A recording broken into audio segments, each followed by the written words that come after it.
¿Me escuchas? Mira, sí, Vale, sí, sí. Lo que no tienes perfecto. es imagen. Bueno, ¿y la imagen la tienes? O... Sí, sí, sí. Ahora, muy bien, muy Bueno, bien. Vale. sí.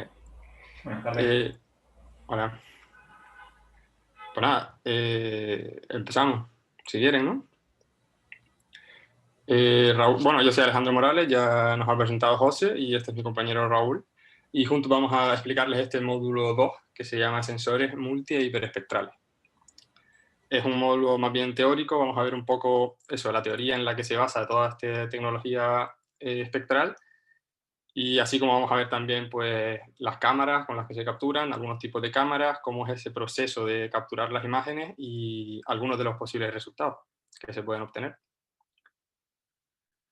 Bien. A compartir la presentación.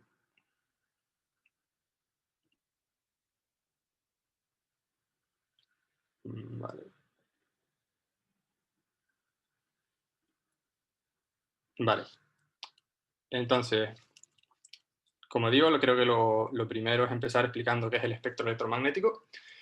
José ha dado una pequeña introducción, vamos a verlo un poco más en detalle. Bien, el espectro electromagnético es el conjunto de todos los tipos de luz que existen.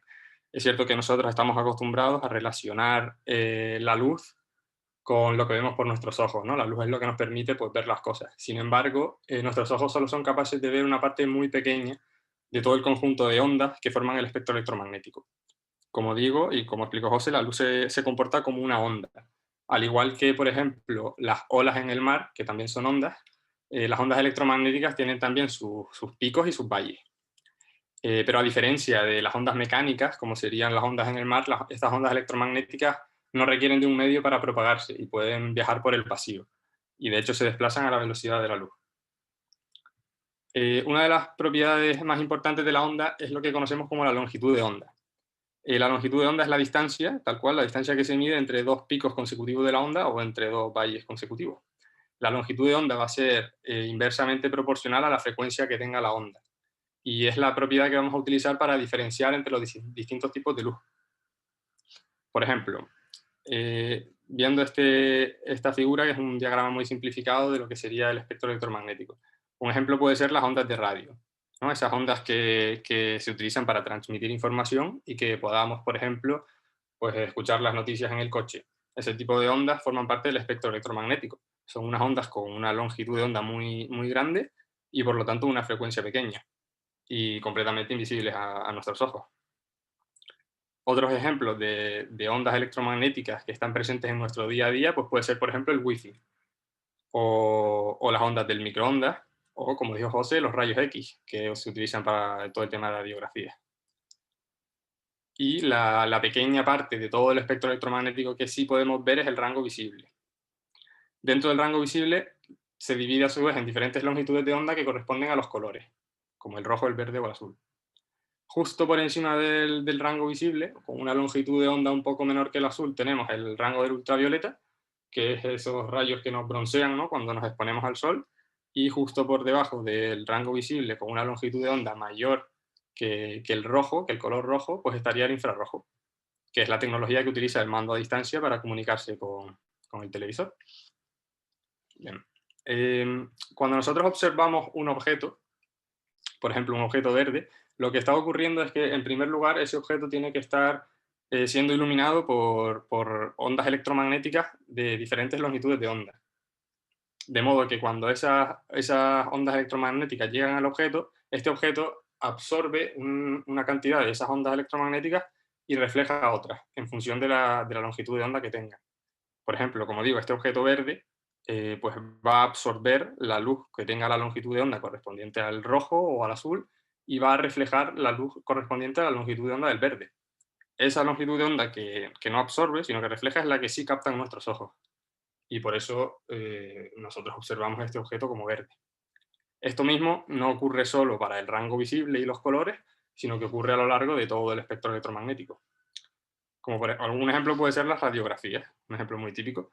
Esta tecnología lo que utiliza son los rayos X, que son un tipo de onda electromagnética que tiene una frecuencia muy, muy alta y por lo tanto una longitud de onda muy pequeña. Lo que está ocurriendo es que nuestra piel o nuestros músculos absorben esos rayos X de una manera diferente a como lo hacen nuestros huesos. De modo que las máquinas con las que se realizan las radiografías son capaces de detectar esas diferencias y poder representar imágenes de nuestros huesos, que luego los médicos pues, pueden utilizar para diagnosticar o lo que hagan. Otro ejemplo puede ser, por ejemplo, las imágenes térmicas, que también estamos acostumbrados a ver pues, en películas y en temas de seguridad. Estas imágenes térmicas son en realidad muy parecidas a las imágenes normales, a las fotografías normales, a las que estamos acostumbrados. Pero en lugar de captar la luz que pertenece al rango visible, están capturando un rango del espectro electromagnético que se denomina infrarrojo térmico. Esto ocurre porque todos los cuerpos están desprendiendo radiación electromagnética en ese rango en concreto, de modo que los cuerpos calientes van a pues desprender más radiación que los cuerpos fríos. Entonces, al tener sensores capaces de captar esas diferencias, podemos representar imágenes de los objetos o los elementos que están más calientes que los otros. Como digo, cada vez que un objeto es iluminado con luz en un rango de longitudes de onda diferentes, este objeto únicamente puede o bien absorber o bien reflejar esas ondas electromagnéticas. Como vemos en el ejemplo, lo que solemos hacer para ver de forma gráfica y entender esto bien es representar una gráfica en la cual vamos poniendo en el eje en el eje X las diferentes longitudes de onda y en el eje Y la cantidad de luz que refleja el objeto. Si nos fijamos, por ejemplo, en un objeto rojo, como sabemos, el objeto va a absorber la luz verde y la luz azul. Sin embargo, va a reflejar la luz roja. Esto se ve claramente en la gráfica porque en la longitud de onda correspondiente al azul, el valor que obtenemos es pequeño, como pueden ver aquí, y para el verde igual. Sin embargo, para el rojo, al estar el objeto reflejando toda la luz que le llega, pues el valor que obtenemos es muy alto. Esto ocurre igual para el resto de colores, como pueden ver. Esto es lo que nosotros conocemos como firma espectral. En el caso del azul, pues sería parecido. Sin embargo, en el caso del azul, al reflejar la luz azul, pues las ondas electromagnéticas que tiene la longitud de onda del azul, el valor que obtenemos es muy alto, mientras que para el resto de colores, pues es bajo, porque el objeto está absorbiendo esas ondas. Esto en el rango visible, pues no es muy útil porque esa misma información podemos obtenerla con nuestros ojos, porque no somos capaces de ver todas estas ondas electromagnéticas. Sin embargo, si ampliamos el rango en el cual estamos trabajando de ondas electromagnéticas, pues la información que obtendremos será mucho mayor. Si nos fijamos en esta segunda figura, lo que estamos representando aquí es exactamente lo mismo que antes. Simplemente la diferencia es que, bueno, en este caso lo que estamos representando son las firmas espectrales de diferentes compuestos químicos, y si nos fijamos en este eje X, ya no estamos representando solo el rango visible, sino que estamos representando las longitudes de onda desde los 500 hasta los 2500 nanómetros. Por lo tanto, sabemos que nosotros podemos ver más o menos hasta los 650 nanómetros, que sería más o menos hasta aquí. De modo que, como vemos, las firmas espectrales de los 4 elementos en el rango visible son bastante parecidas, son bastante planas. Esto quiere decir que la cantidad de luz que reflejan a lo largo de todo el espectro visible es más o menos igual. Por lo tanto, podemos suponer que estos elementos pues, tienen un aspecto medio grisáceo blanquecino. Sin embargo, una vez que observamos la cantidad de luz que reflejan para longitudes de onda mayor, comprobamos cómo está variando enormemente la cantidad reflejada entre un objeto y otro, entre un elemento y otro. Por lo tanto, así de primera ya pues, es muy sencillo, solo simplemente viendo cómo se comporta el objeto con respecto a la cantidad de luz que refleja para estas longitudes de onda, pues ya es muy fácil diferenciar entre un objeto y otro. Bien. Por lo tanto, en esto es lo que se basa la tecnología espectral. Simplemente es utilizar, aprovechar las propiedades que tiene el objeto a la hora de reflejar o absorber diferentes longitudes de onda y de este modo obtener información del mismo. Esto nos puede servir para detectar algunos tipos de objetos, obtener información sobre su composición química, sobre su estado o incluso más cosas. Para ello lo que utilizamos son imágenes multi e hiperespectrales. Una imagen multiespectral no es más que una imagen normal, una fotografía como las que estamos acostumbrados a hacer, pero que cuenta con más información sobre diferentes longitudes de onda.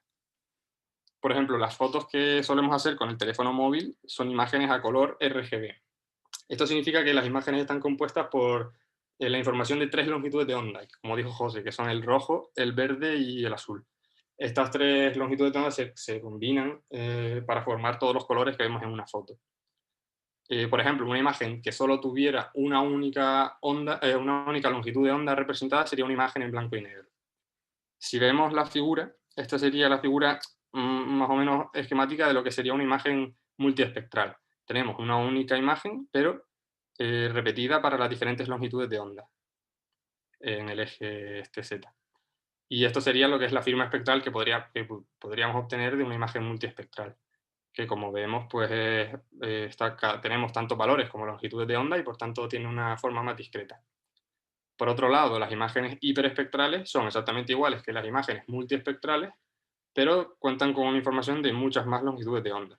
Si una imagen multiespectral tiene alrededor de entre 5 o 10 longitudes de onda, una imagen hiperespectral puede tener hasta 100, 200 o 300 longitudes de onda. Esto es lo que conocemos como cubo espectral.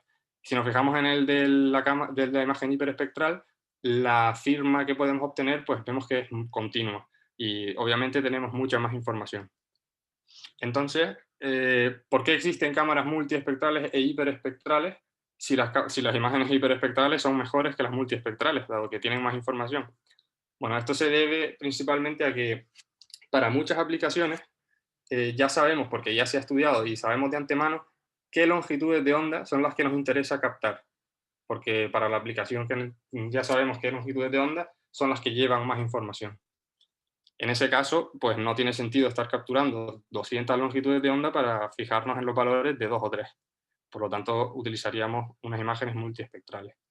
Sin embargo, si lo que queremos es obtener la firma espectral de un elemento de la forma más detallada posible, pues sí tiene sentido utilizar imágenes hiperespectrales y obtener toda la información que podamos obtener.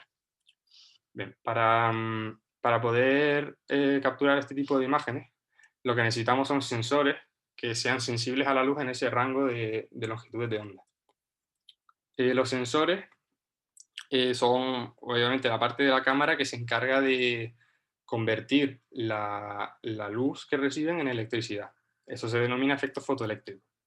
Existen un gran número de sensores que, se diferencian entre sí en función de en qué rango de longitudes de onda van a funcionar.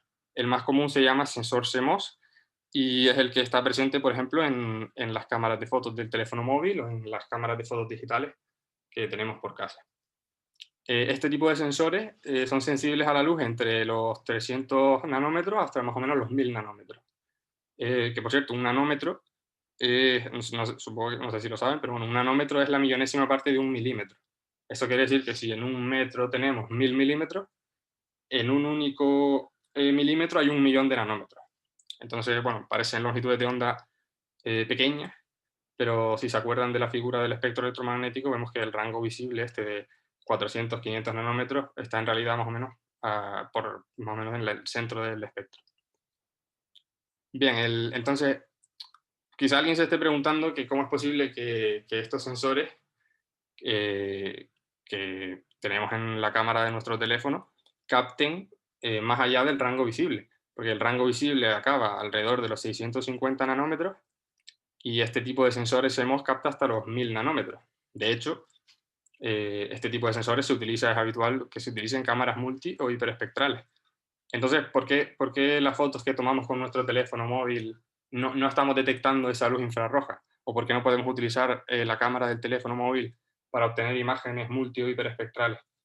Bueno, o sea, la respuesta es que los desarrolladores de las cámaras del móvil lo que pretenden es que la cámara se parezca lo máximo posible al ojo humano, porque lo que quiere el público en general es que si tú tomas una fotografía, pues la fotografía se vea igual que lo que estamos viendo con nuestros ojos. Entonces lo que hacen es añadirle filtros a la cámara para evitar que el sensor reciba cualquier radiación que no sea del espectro visible. Entonces, como digo, el sensor está formado por un área rectangular que a su vez se compone de un conjunto de células fotosensibles. Estas células son las encargadas en realidad de convertir la corriente eléctrica, o sea, de convertir la luz que reciben en corriente eléctrica.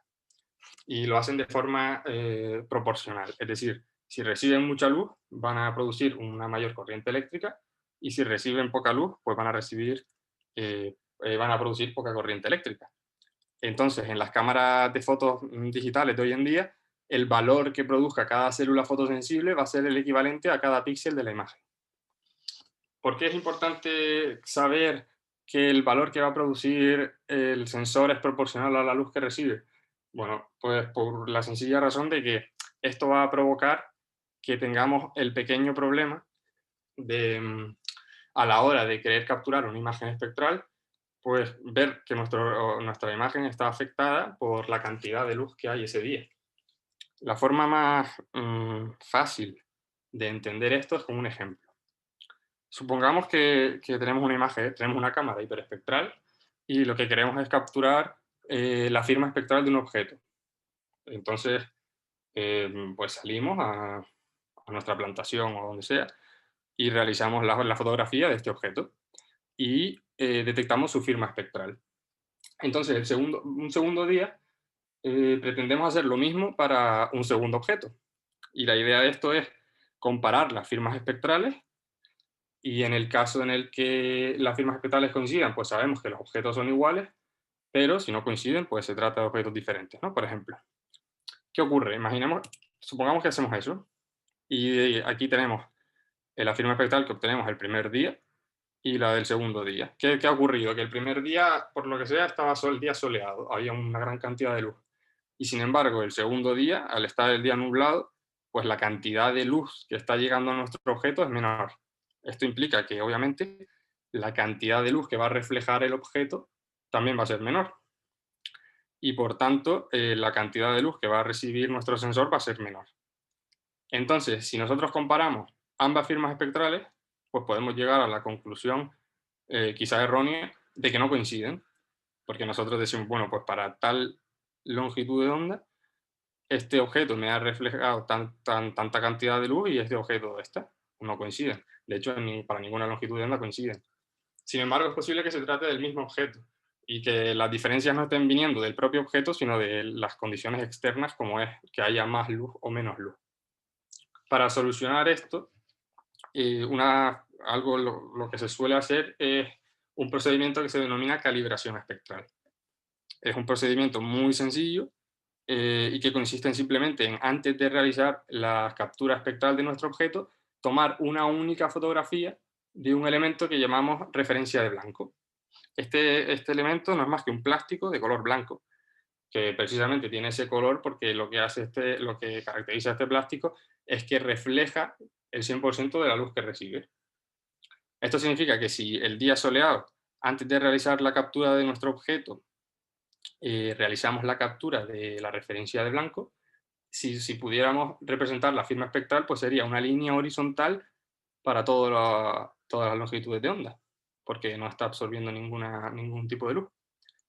Y entonces, al repetir esto mismo el día nublado y antes de realizar la captura de nuestro objeto, realizar la captura de la referencia de blanco, obtendríamos la misma línea horizontal, pero no aquí arriba, sino aquí abajo, porque obviamente el día está nublado y es menor la luz que va a llegar. Entonces, lo que hacemos es, en lugar de comparar las firmas espectrales directamente una con la otra, comparamos esta firma espectral con la del blanco de ese día. De modo que estamos comparando el valor que obtenemos al capturar el objeto con el máximo que podemos obtener ese día, que es el del blanco. Y al hacer lo mismo, hacemos lo mismo para el segundo día, comparamos la firma espectral que hemos obtenido con la referencia de blanco de ese día. Y lo que vemos es que proporcionalmente la relación entre la firma espectral y el blanco puede ser igual o no a la del segundo día. De este modo, convertimos esos valores absolutos en una especie de porcentaje en función del valor máximo que puede obtener el sensor, que sería el del blanco. Y así evitamos que factores externos pues, afecten a nuestros resultados. Bueno, esto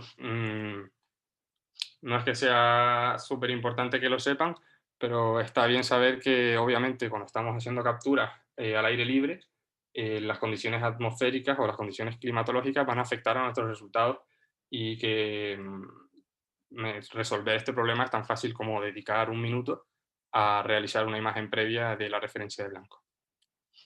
Bien. Y a continuación vamos a ver tipos de cámaras espectrales. Esta parte ya no es tan teórica, es un poco más interesante.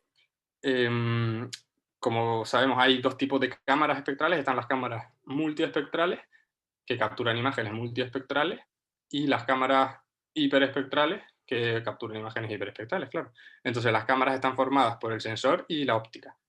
Del sensor, pues ya hemos hablado, y la óptica es también una parte muy importante de las cámaras, porque no solo se encarga del enfoque que va a tener la cámara, sino que la óptica va a ser la encargada de manipular los rayos de luz que llegan a la cámara para así asegurarse de que el sensor capta unas longitudes de onda y no otras.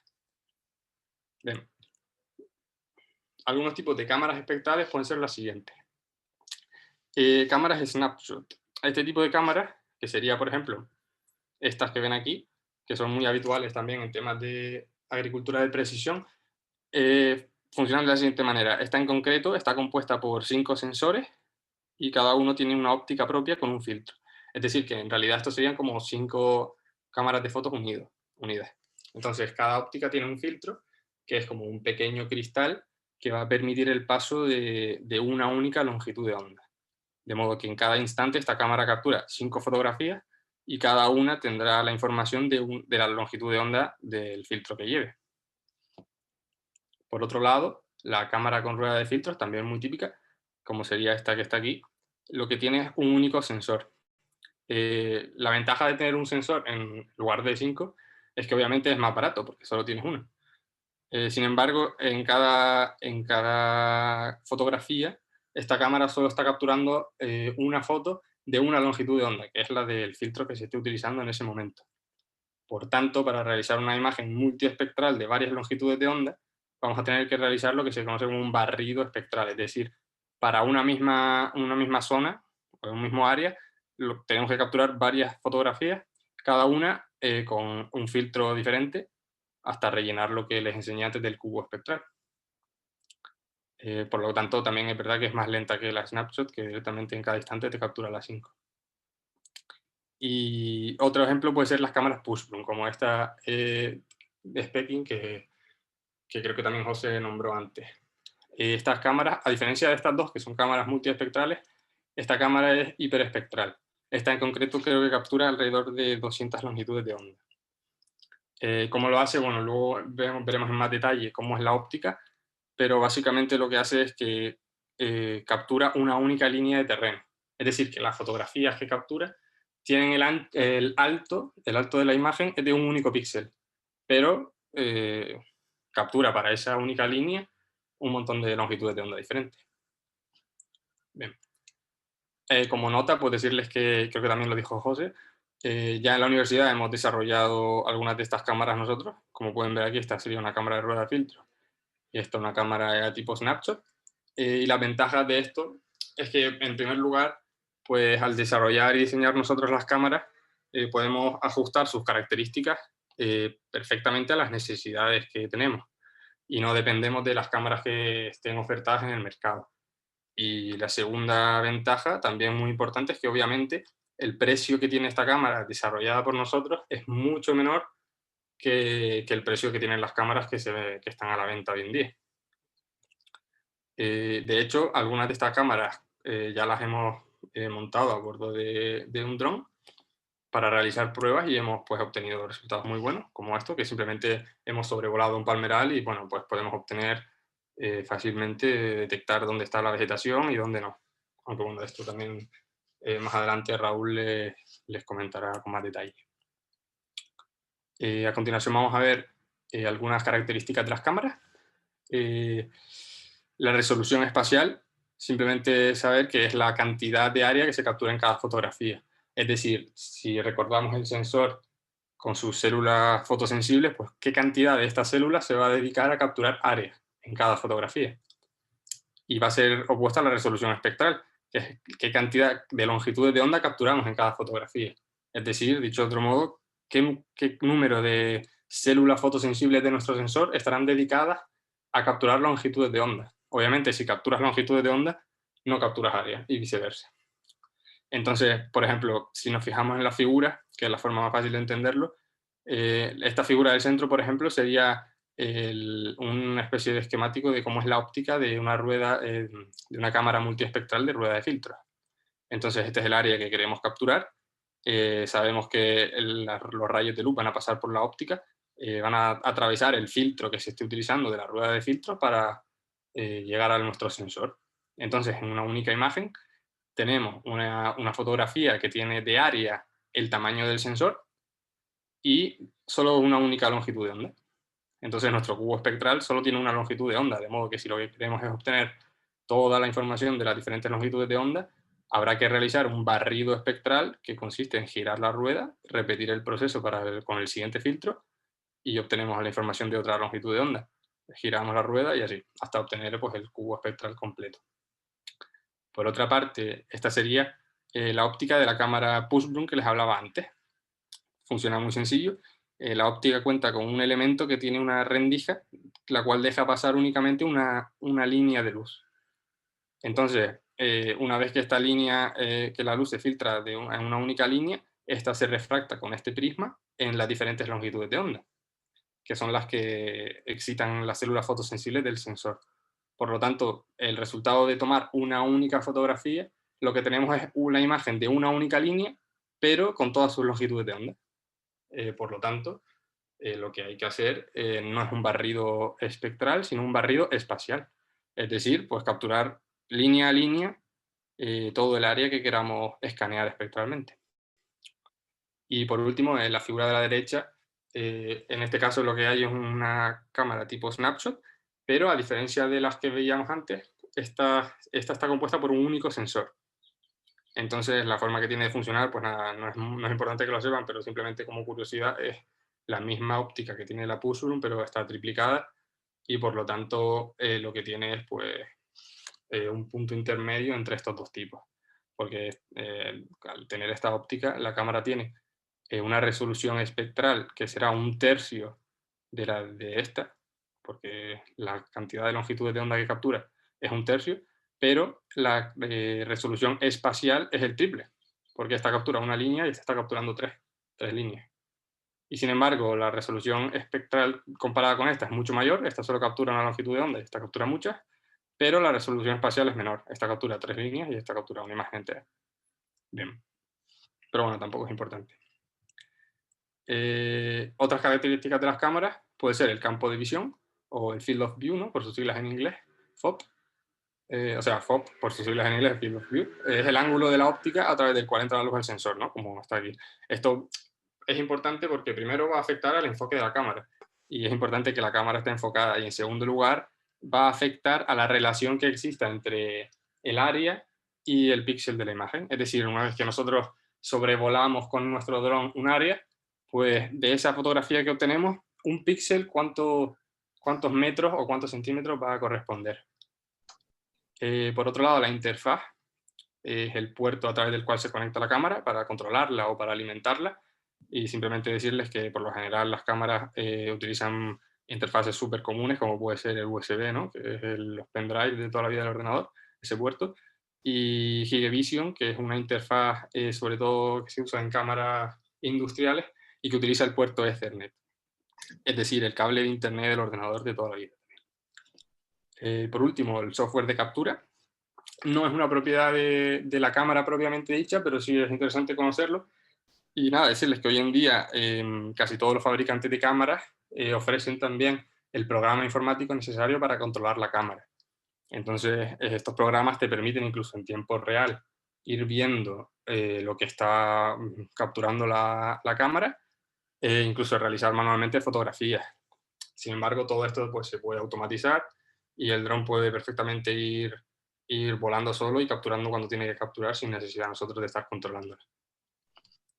Y ahora, para acabar este módulo y comentarles los parámetros de captura, pues Raúl se encargará de ello. Buenas tardes. Pues muchas gracias, Ale. Nada. De aquí en adelante seguiré yo un poquito. Si no les importa, voy a quitar el vídeo para que el audio sea más fluido. Hasta ahora hemos visto pues, un poco las aplicaciones para las que se puede usar esta tecnología.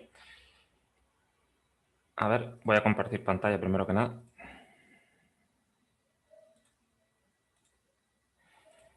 Vale. Pues eso,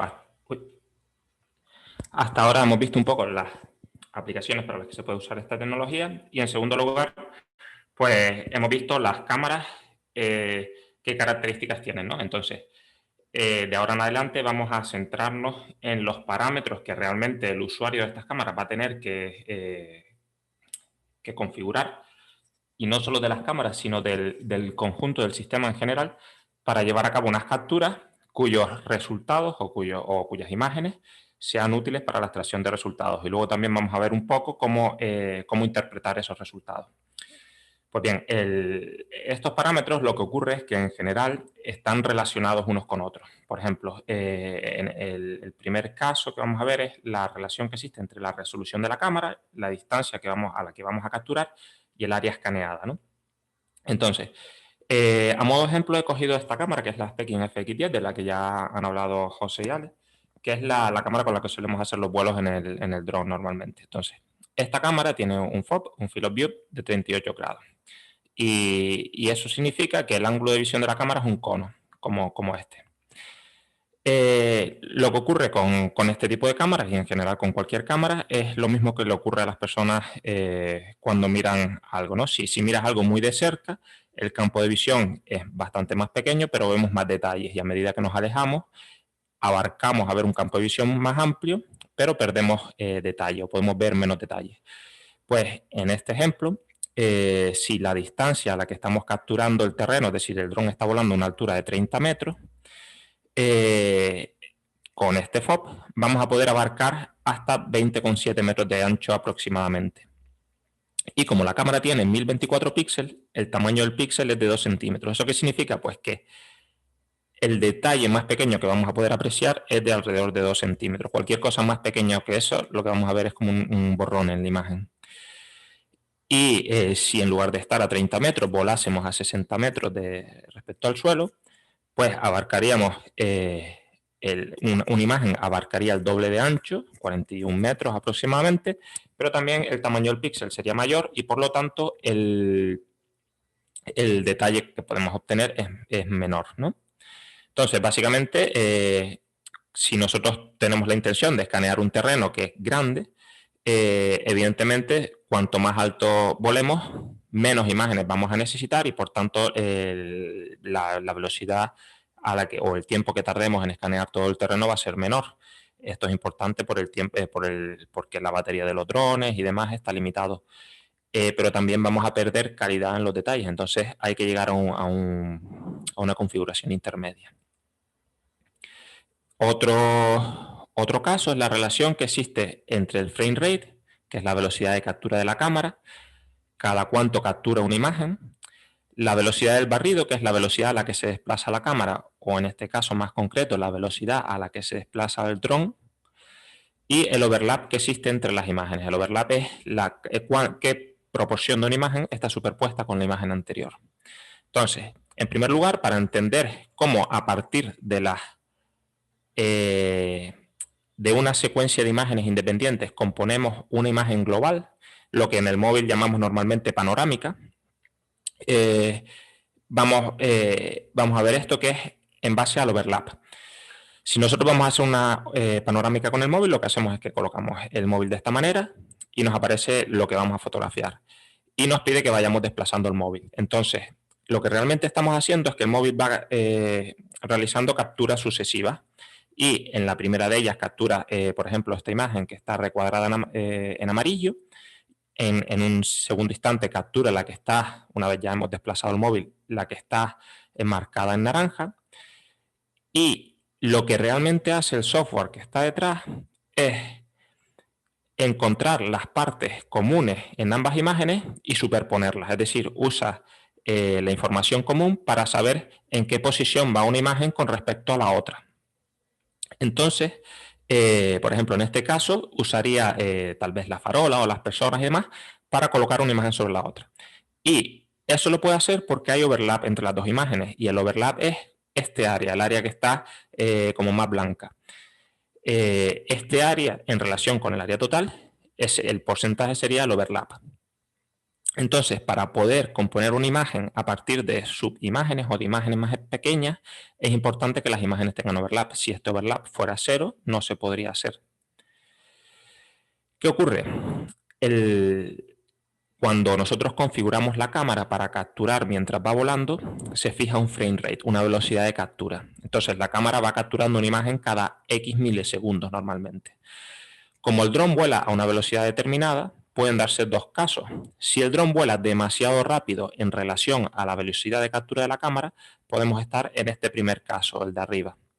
Y lo que va a ocurrir es que una imagen va a cubrir una proporción del terreno y la siguiente otra proporción del terreno que ya está bastante separada de la anterior. Aquí no habría overlap y por lo tanto las imágenes no se podrían juntar, no tendríamos el terreno completamente escaneado y además no podríamos componer un único mapa de todo el terreno. Con lo cual, este caso no nos serviría. En el segundo caso sería el caso en el que el dron vuela muy despacio en relación con la velocidad de captura de la cámara, con el frame rate. Entonces tendríamos mucho overlap, tendríamos un overlap muy grande. Con esto sí que podríamos reconstruir la imagen completa del terreno, en ese sentido no habría problema, pero estaríamos siendo muy ineficientes porque por un lado estamos almacenando muchas imágenes, que son muchos datos, mucho tiempo de procesamiento, etcétera, harían falta más recursos y además el dron está yendo más lento de lo que podría ir, con lo cual puede que tarde, o sea, va a tardar más en realizar toda la misión, puede que no tengamos batería suficiente, etcétera. Lo ideal sería una situación en la que la velocidad de barrido del dron esté proporcionalmente bien fijada en base al frame rate de la cámara para que haya un overlap tal vez de un 30%, un 20% y podamos reconstruir todo el terreno pero sin desperdiciar recursos. Otros parámetros de la cámara que podemos, y que estos estamos más acostumbrados a ver, que podemos controlar es el frame rate del que ya he hablado, la velocidad de captura de la cámara. El tiempo de exposición. El tiempo de exposición es cuánto tiempo está la óptica abierta en cada captura para que le llegue la luz al sensor. Y la ganancia y la respuesta espectral del sensor. La respuesta espectral realmente es un parámetro que es fijo de cada sensor tiene su respuesta espectral, pero sí que tienen una ganancia que se puede tocar. Y básicamente esto es la relación que existe entre la cantidad de luz que le llega al sensor y los valores digitales que mide este. Es decir, cuando al sensor le llega luz, el sensor lo que hace es, como ya explicó Ale, convertir, tiene unas células fotosensibles que al llegarle la radiación generan electricidad y luego esa electricidad se convierte en un valor digital, un número que va entre 0 y un máximo. En las cámaras digitales tradicionales normalmente suele ser 255, ese valor máximo. Pues la ganancia y la respuesta espectral se refieren a cuando le llega una cantidad de luz, cómo de grande es ese número. Si tiene mucha ganancia, ese número será mayor, y si tiene poca ganancia o poca respuesta espectral, ese número será menor para la misma cantidad de luz. Entonces, ¿dónde vemos esto? Pues nosotros en el móvil, si fuésemos a capturar una imagen de este terreno, posiblemente nos interesaría que se viese como en las imágenes intermedias, ¿no? Que no esté ni demasiado brillante ni demasiado oscura. Y normalmente podemos hacerlo haciendo clic o con el dedo, ¿no? En las distintas zonas de la pantalla del móvil y el móvil automáticamente va ajustando la luz. Pues lo que de verdad está ajustando el móvil son estos parámetros, el tiempo de exposición y la ganancia. Normalmente, cuanto mayor sean el tiempo de exposición y la ganancia, más brillante se va a ver la imagen y cuanto menor sean, pues más oscura. Bueno, en el móvil o con imágenes RGB tradicionales, esto es fácil porque nosotros las estamos viendo las imágenes y el objetivo es que nosotros las veamos lo mejor posible. Pero en el caso de las imágenes hiperespectrales, esto no es posible porque básicamente es información que no está preparada para que nosotros la veamos, sino para ser interpretada con algoritmos matemáticos principalmente. Entonces hay que tener un poquito más de cuidado y se vuelve un poquito más difícil, pero no mucho más. Y bueno, y aquí también aparecía el frame rate, que es la velocidad de captura. Solo decirles que el frame rate está limitado por el tiempo de exposición. Es decir, si nosotros queremos tener abierta la óptica, por decir 10 milisegundos en cada imagen, el tiempo de captura siempre va a ser mayor de 10 milisegundos por imagen para que efectivamente eso pueda cumplirse. Entonces, volvemos al tema del brillo, la ganancia y la respuesta espectral. Habíamos dicho que cuando al sensor le llega luz, este convierte el valor de luz que le llega en un número digital, que normalmente va entre 0 y 255, pero nosotros aquí hemos puesto como ejemplo entre 0. Este sensor no puede capturar valores más altos de 100. Entonces, para un valor de luz, fija un número digital. Y estas son las distintas longitudes de onda, o las distintas bandas del sensor, y esto es el valor digital que mide para cada una de ellas.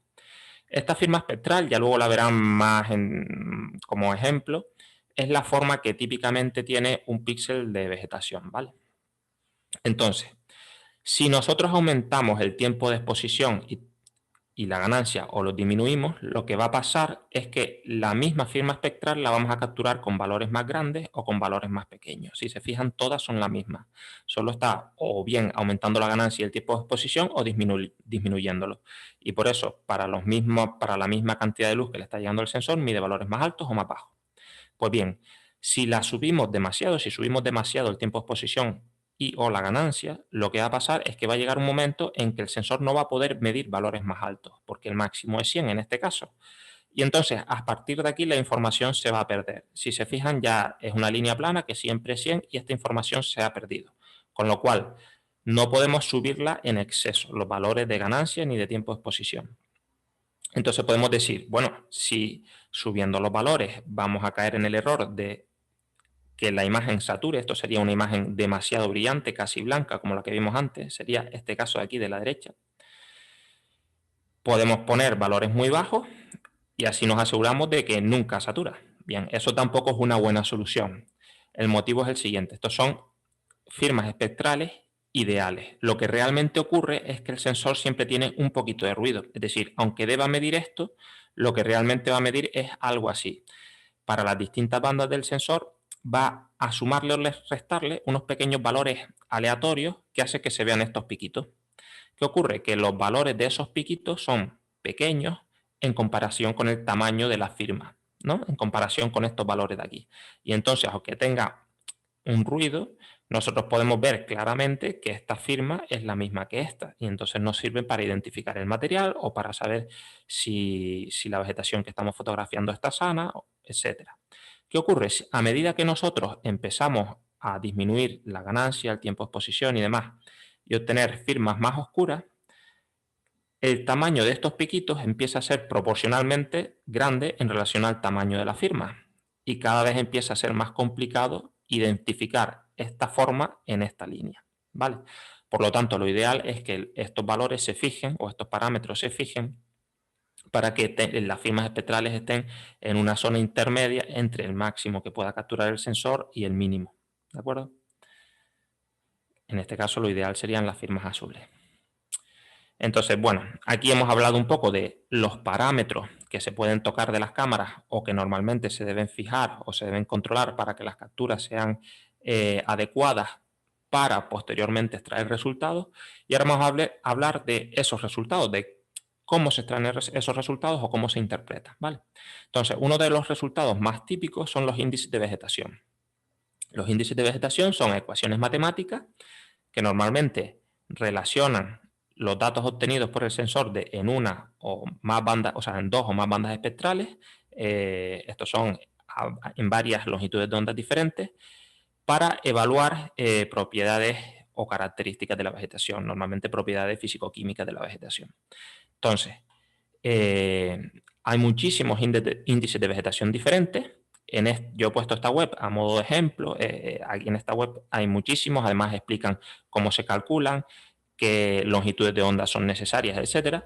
Pero aquí voy a mencionar dos porque son bastante conocidos, ¿no? Uno es el NDVI, que mide la cantidad, la calidad y el desarrollo de la vegetación, y otro es el CCSI, que básicamente mide el contenido en nitrógeno de las plantas y lo hace a partir de la clorofila.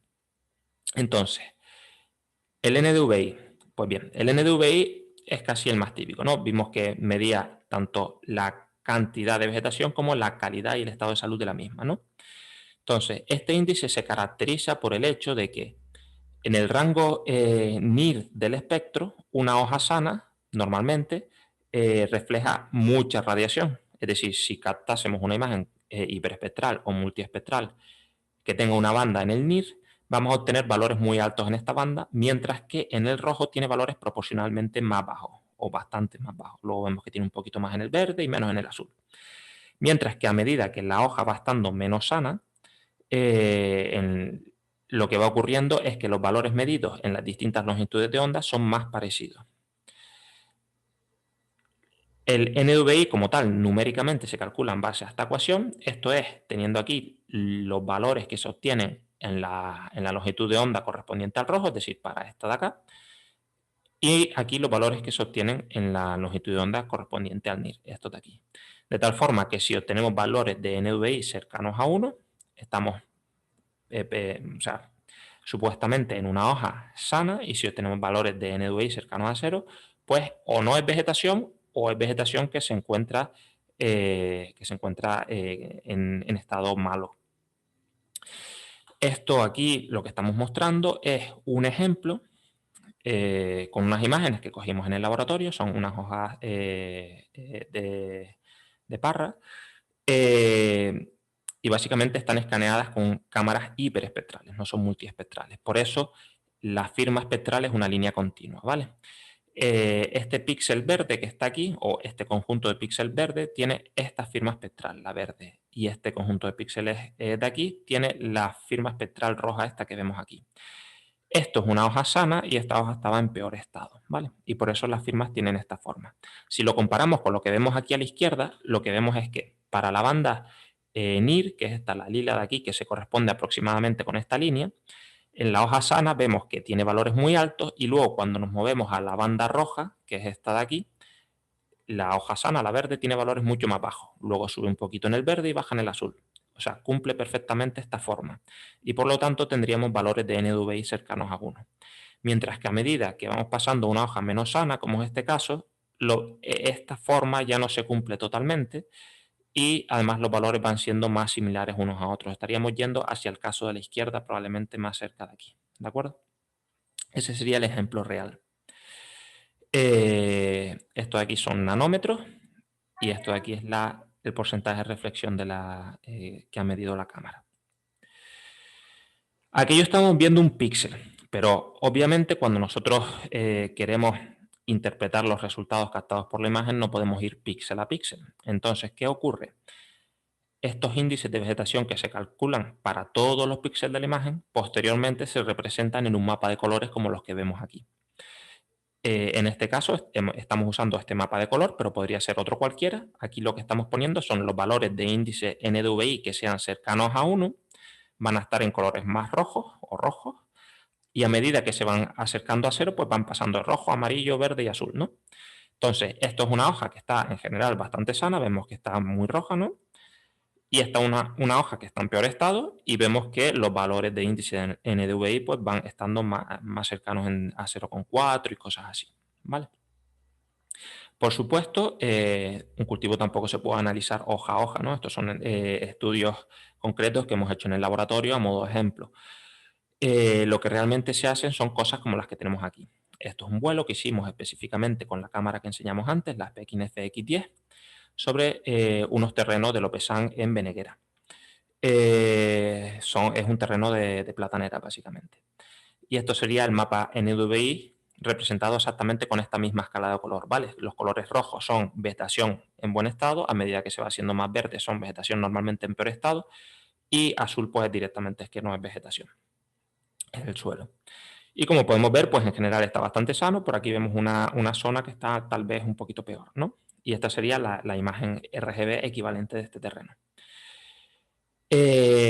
Aún así, para poder realizar este tipo de misiones y este tipo de estudios, existen herramientas que son, digamos, amigables o fáciles de utilizar para los agricultores o la gente que realmente trabaja en este tema, y que presentan interfaces de este estilo, se puede usar en las tablets y demás. Y normalmente lo que hacen es que permiten fijar el vuelo, etcétera, y posteriormente dan los resultados de esta manera, ¿no? Aquí vemos un terreno, básicamente es este, en el que se le han añadido todos los colores según el índice CSI. En este caso, verde significa que tiene más contenido en nitrógeno, y a medida que se va volviendo amarillo o rojo es que tiene menor contenido en nitrógeno, ¿no? Entonces, este tipo de mapas son mapas con índices de vegetación que básicamente de forma gráfica nos permiten ver muy rápido pues cómo se encuentran los cultivos, si hay alguna deficiencia y dónde está. Aparte de esto, también para poder cuantitativamente evaluar tal vez el progreso o el estado, se aportan normalmente datos numéricos, ¿no? Ese es el caso de esta tablita que está aquí. Se ve muy mal porque está muy amplificada, pero vamos, en resumen, que para cada color, ¿no? Que indica, por ejemplo, en este caso, pues de 0,58 a 0,62 para el valor del índice CSI, pues hay en esta imagen 90.000 metros cuadrados, ¿vale? Entonces podemos saber exactamente cuántos metros cuadrados hay en cada estado. Y esto pues puede aportar información útil. También podemos tener valores promedios, etcétera, ¿vale? Pues bien, en general, con esto vamos a dar por finalizada esta presentación, y ahora creo que quedan como unos 10 minutitos o 5 minutitos que básicamente cualquiera que quiera hacer una pregunta o un comentario, pues adelante. Muchas gracias por su atención.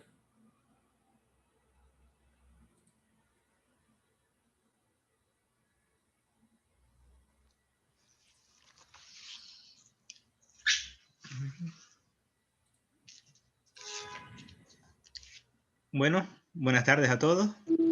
¿Se me oye bien? Sí, sí. Perfecto. Agradecer la charla.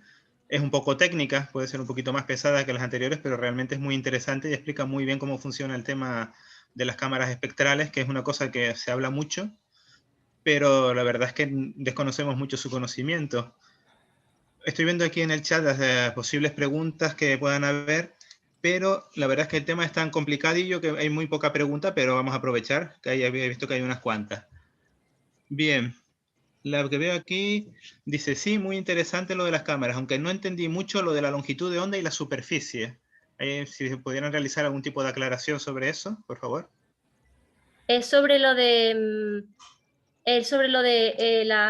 el espectro y la resolución del espectro y la resolución espacial.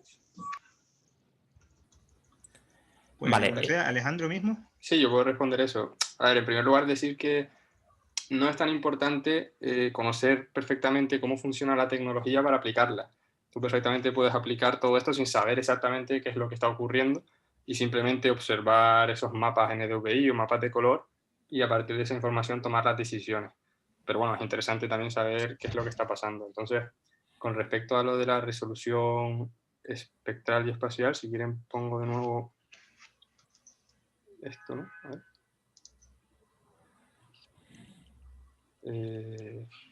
Básicamente, como digo, las cámaras multiespectrales e hiperespectrales tienen en realidad el mismo sensor y lo que va a cambiar es la óptica. La óptica es la que hace que capten una luz u otra. Entonces, al tener el sensor un área fija, determinada, un número de células fotosensibles determinado, esas células fotosensibles o bien se dedican a capturar área o bien se dedican a capturar longitudes de onda.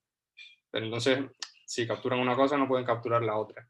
¿Qué importancia tiene esto? Bueno, pues simplemente saber que si tú te compras una cámara, por ejemplo, multiespectral con rueda de filtro, sabes que lo que vas a tener que hacer es realizar un barrido espectral. Tú no puedes ir capturando con el mismo filtro todas las fotografías porque entonces solo tienes la información de una longitud de onda. Porque estás dedicando todo el sensor a capturar información espacial, es decir, estás capturando un área.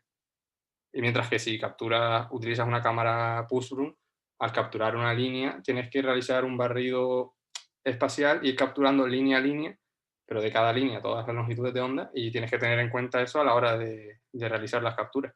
Pero que también que todo esto se hace automáticamente, tú programas con el software que utilice la cámara, tú simplemente programas por dónde vuela el dron y ya te calcula automáticamente la velocidad a la que tiene que volar y cómo ir capturando las imágenes.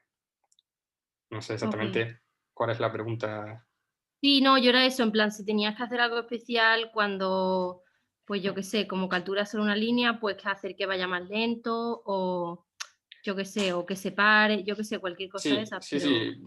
Eso sobre todo es un problema con respecto a lo que dijo Raúl del overlap entre las imágenes. Obviamente, si tienes si la imagen que capturas tiene un píxel de ancho, es imposible que haya overlap. Entonces, eso del overlap es más cuando tienes cámaras multiespectrales. Y sí, obviamente hay que tenerlo en cuenta a la hora de realizar las capturas, pero como digo, seguramente a la hora de que un agricultor o alguien aplique este tipo de tecnologías, todo eso ya viene automatizado. No es necesario tú ponerte a calcular a qué velocidad tiene que volar el dron, a qué altura, para tal. Simplemente, nada, eso el programa lo hace internamente. Ok, vale, gracias por eso. Gracias. Muchas gracias, Alejandro. Perdón, tenía desconectado el micrófono. Nada. Tenemos otra pregunta. Ay, perdón, se me movió aquí el chat. Tenemos otra pregunta que dice, ¿estas imágenes multiespectrales serían útiles también para plataneras? ¿O al ser la planta más alta habría mucha parte de la planta que no capta el dron y por lo tanto no sería tan efectivo? Bueno, en la imagen, la última que vimos, es de plataneras. Esta de aquí, voy a ver si puedo compartir pantalla.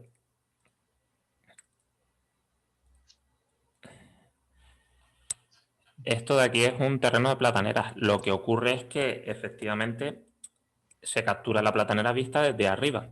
Por lo tanto, nos sirve para extraer información a partir de, o sea, digamos, de las hojas, ¿no? El tronco sí que no se puede ver de esta manera. Perdona, Y, Raúl, no se ve la presentación. Tienes que compartir pantalla. no sé. No, pero disculpa. ¿Ahora? Ahora sí. Vale, esto es un terreno de plataneras y, claro, está visto desde arriba. Entonces, toda esta información que sacamos es a partir de las hojas de la platanera. Lo mismo ocurre, por ejemplo, si volamos sobre un viñedo o cualquier otro tipo de terreno. Normalmente es a partir de las hojas y, efectivamente, las hojas que quedan vistas hacia arriba. Hay partes de la planta que desde, digamos, desde el aire, pues no se van a poder capturar. Y básicamente, simplemente por añadir algo a lo que está diciendo Raúl, es cierto que aquí podemos ver cosas que no son visibles para el ojo humano, pero no cosas que estén escondidas detrás de lo que puede ver el ojo humano. O sea, muchas ondas en el infrarrojo pueden penetrar tal vez unos milímetros, pero no unos centímetros para ver, por ejemplo, las hojas más bajas de una platanera o el tronco de una platanera o las uvas cuando están escondidas por las hojas del viñedo o cosas por el estilo. Entonces, lo que se puede ver es simplemente lo que está en contacto visual con la cámara, pero no lo que está escondido detrás.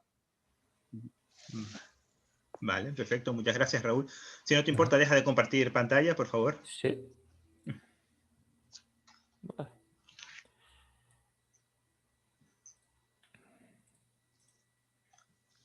Ya, perfecto. Muchas gracias.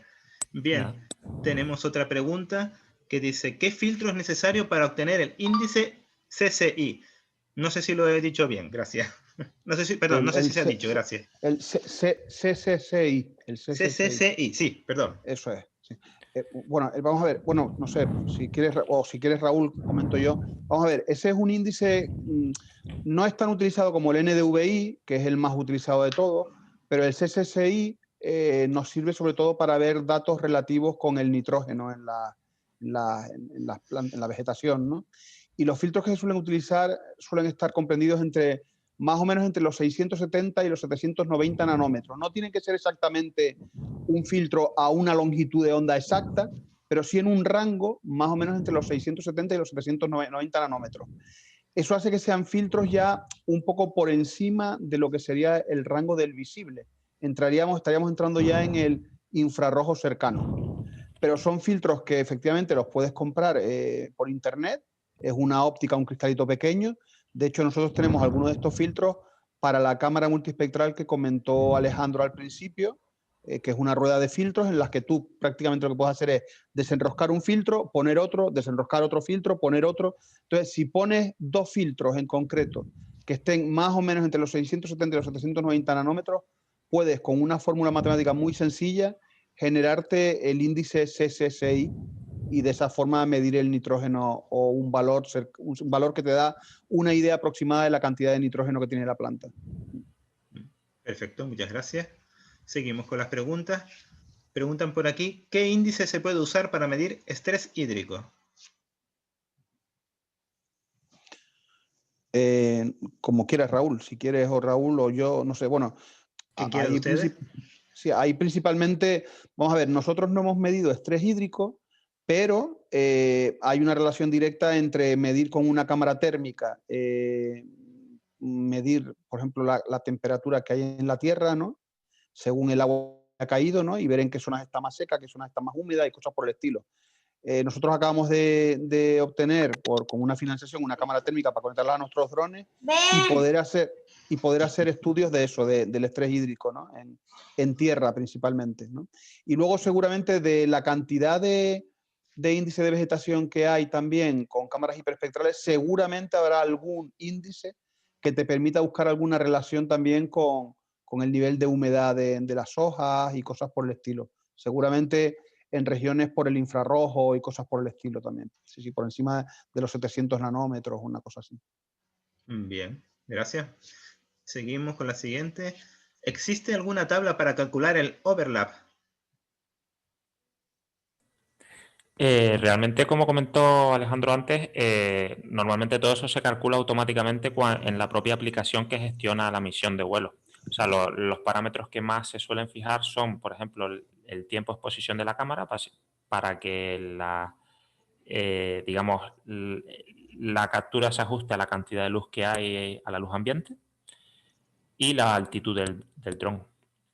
Y en base a esos 2 parámetros, o por lo menos son los que nosotros normalmente fijamos, en base a esos 2 parámetros ya se calcula todo, la velocidad de vuelo, el overlap, etc. Nosotros solemos volar como dato con un 20% de overlap aproximadamente, o es lo que intentamos. Bien, muchas gracias. A ver, hay un par de preguntitas más. ¿Qué cámaras comerciales hay para poner a un dron? ¿Estas soluciones tienen integrado el NDVI y otros índices? Si no es así, ¿tendríamos que exportar datos? ¿A dónde? Hay varias preguntas aquí seguidas. No, si les parece, yo perdonen que participe tanto en la respuesta, pero No, es no pasa también nada. por cierto, vamos, seguro que Alejandro o Raúl también la podrían contestar, pero sí me gustaría indicar lo siguiente. Vamos a ver, cámaras hay varias, hay unas que son muy interesantes de una empresa americana que se llama MicaSense, que incluyen en la misma cámara, creo que son 5 bandas distintas, que son el rojo, el verde y el azul, y 2 más que están en la parte del infrarrojo, con lo cual puedes calcular el NDVI y muchos más valores, pero además te incluye un sensor más que es térmico, ¿vale? ¿Qué problema es el que hay con esas cámaras? Primero, lo que cuestan, que están en torno a los 8.000, 9.000 euros de precio, ¿no? Y en segundo lugar, que esas bandas son fijas, o sea, tú compras esa cámara y solo puedes medir con esas bandas. Lo bueno, por ejemplo, no es que esté vendiendo la cámara que nosotros hemos desarrollado, pero lo bueno de la cámara que comentó Alejandro es que tú en un momento dado puedes desenroscar un filtro y poner otro distinto, y desenroscar otro y poner otro distinto, con lo cual tiene flexibilidad para, según la aplicación y el índice de vegetación que quieras medir, pues puedes tener una cajita con 20 filtros distintos y utilizar los filtros que te hagan falta según lo que quieres medir. Eso es lo primero. En segundo lugar, sí me gustaría indicar que gracias al proyecto Apogeo, las 3 escuelas de capacitación agraria de Canarias han comprado o están comprando cada una de ellas un dron muy básico, es un Phantom 4 de la marca DJI, que viene ya con una cámara multiespectral. Creo que eran 5 bandas o algo así, el rojo, el verde y el azul, y 2 infrarrojos, ¿no? Eso te puede dar algún índice de vegetación, entre otros el NDVI, que es el más básico de todo. Y esa sería la primera opción por la que yo optaría si alguna empresa o alguna bodega quiere iniciarse en todo este tema, de comprar una opción relativamente barata, creo recordar que eran en torno a 4.000, 5.000 euros este dron con esta cámara. Evidentemente a eso hay que añadirle que tienen que tener el título para poder volar, y evidentemente cumplir con temas de reglamentación de vuelos, que es lo que hablará mañana Pablo también, Pablo Horstrand, ¿no? Pero sería un poco lo más básico que hay ahora mismo en el mercado, pero útil a la vez, serían estas cámaras, este dron con cámara de DJI. Y ya la otra sería comprar el sensor aparte e instalarlo en un dron, que es lo que nosotros solemos hacer, más que nada por tener una solución completamente abierta con la que podamos modificar y cambiar todo lo que queramos. Bien. Nos quedan 4 preguntitas más. Como veo que la gente ya está un poquito cansada, vamos a intentar, si les importa, un poquillo breve. Sigo con la siguiente. Sí. ¿Cómo proceden si durante la toma de imágenes en un cultivo se produce algún cambio en el clima, como por ejemplo que se nuble? ¿Tendrían que repetir el proceso? Esa es una buena pregunta. La verdad es que es un tema bastante complicado, ¿no? Hay una forma, sería pues eso, repetir el proceso, volver a calibrar y ejecutar otra vez la misión, pero lo que estamos tratando de hacer ahora es incluir un sensor que básicamente mide la cantidad de luz ambiente y que va colocado en el dron hacia arriba. Ese dron, por ejemplo, que mencionó José antes, el DJI Phantom 4 creo que es, ya lo incorpora.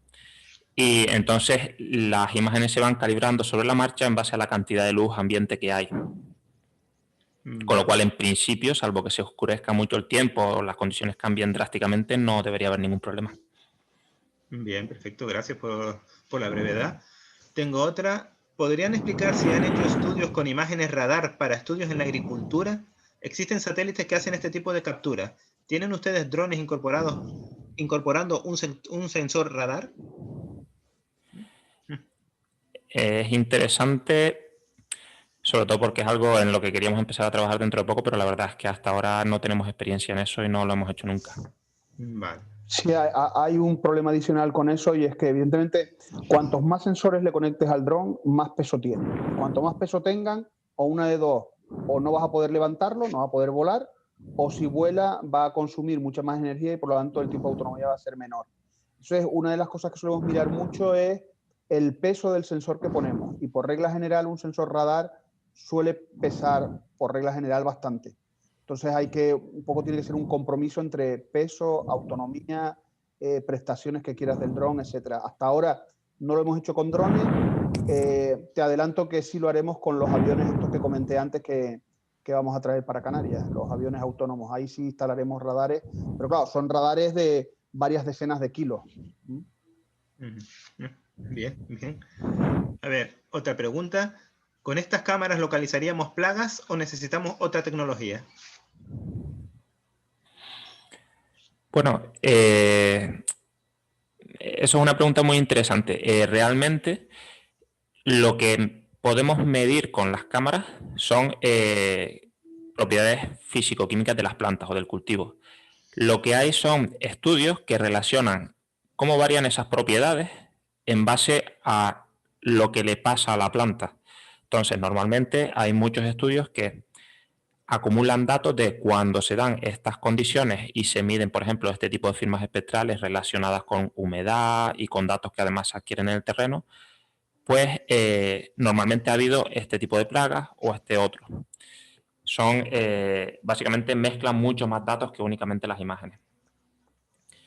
En combinación con todos esos datos sí que se puede incluso prever de cuando se dan estas circunstancias, no solo es que ahora haya una plaga, sino que potencialmente puede que esto lleve a esta situación, que puede ser una plaga o puede ser cualquier otro tipo de enfermedad.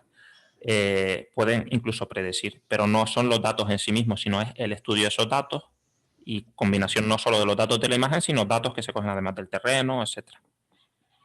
Bien, bien, gracias. Bien, otra pregunta, estamos terminando ya, creo que solo faltan 2. ¿Qué índices de los que se pueden calcular con una cámara multiespectral serían útiles y efectivos para los viñedos? Muy genérica.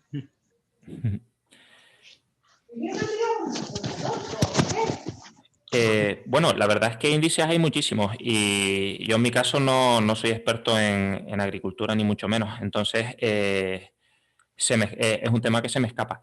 La realidad es que, por ejemplo, en la web que puse antes, la de Index Database, hay una lista enorme de índices. Si quieren puedo compartir pantallas y enseñarles para que se hagan una idea. Pero en resumen hay muchísimos y hay desde índices que indican pues el estado del suelo, la cantidad de nutrientes que hay en el suelo, etcétera, hasta cosas propias de las plantas, ¿no? Entonces, personalmente esa pregunta no sabría responderla, pero recomiendo a quien tenga interés pues que mire esa página o cualquier otra similar, que solo poniendo índices de vegetación hay muchísimos en internet, y vea cuáles pueden ser de interés. Perfecto, muchas gracias. Bien, y terminamos con una pregunta, pero que realmente creo que es más para la ponencia de mañana. Dice, en Canarias tenemos problemas para volar drones por tener cerca los aeropuertos. ¿Cómo solucionar esto? Entiendo que esto será más una pregunta para la charla de mañana. Sí, efectivamente, Pablo hablará en detalle de eso mañana. Sí, de todas formas, si te adelanto lo siguiente. Efectivamente, vamos a ver, problemas para volar cerca de aeropuertos lo hay no en Canarias, sino en todos sitios. Lo que pasa es que en Canarias el espacio que hay no permitido alrededor de los aeropuertos, por regla general, suele ser mucho mayor que el que hay en otros sitios en la península. Entonces, cerca de aeropuertos, en teoría, no puedes volar, como tampoco, bueno, tienes que tener cuidado con esos vuelos, pero sí es cierto que hay zonas bastante grandes en Canarias donde no puedes volar y la única forma de poder hacerlo es estar autorizado, o sea, seguir un procedimiento para que tu empresa esté autorizada para volar y cada vez que vayas a volar tienes que avisar de que lo vas a hacer, en qué zona lo vas a hacer, durante cuánto tiempo lo vas a hacer, etcétera. Para llegar a tener esa autorización en tu empresa, pues es un tema burocrático que te puede durar tranquilamente entre año y año y medio. De todas formas, la normativa esa va a cambiar dentro de muy poco, ya está cambiando además, de forma que, por ejemplo, el espacio de vuelo en el que no vayas a poder volar, en vez de tener forma de cilindro, va a tener forma de cono invertido, donde la punta de ese cono invertido esté en el aeropuerto y conforme te vayas alejando, pues tengas más facilidad para volar, ¿no? O sea, ahora mismo es una especie de cilindro con el centro sobre el aeropuerto y rodeando todo el aeropuerto una determinada superficie, y en el futuro va a ser una especie de cono invertido, lo que va a haber con la punta de ese cono en el aeropuerto. Vale, muchísimas gracias, José. Pues bueno, esta era la última pregunta. Muchas gracias, José, Raúl y Alejandro, por esta charla y por hoy terminamos, si les parece bien, ¿vale? Muy bien, pues bueno, hasta mañana. Hasta mañana. Buenas tardes. Ahí está. Bien.